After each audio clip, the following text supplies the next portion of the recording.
आखिरी दफा जब मैंने तुम्हारी आंखों में देखा था तो खुशी नजर आती थी, लेकिन अब सब कुछ जैसे अचानक से बदल गया हो।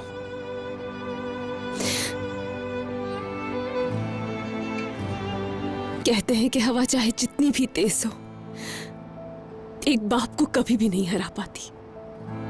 वो अपनी औलाद के लिए हमेशा चट्टान की तरह खड़ा रहता है।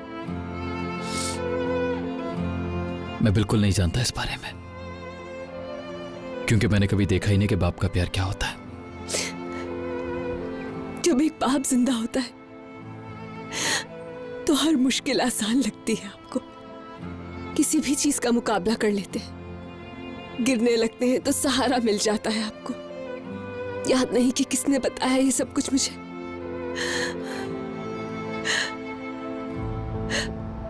लेकिन इंसान का बचपन तब तक रहता है जब तक बाप होता है।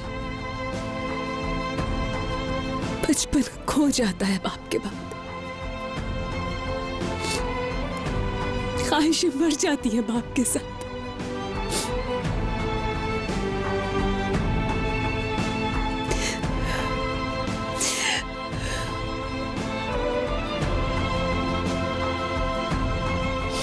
फिर तो मैं बहुत जल्दी बड़ा हो गया था।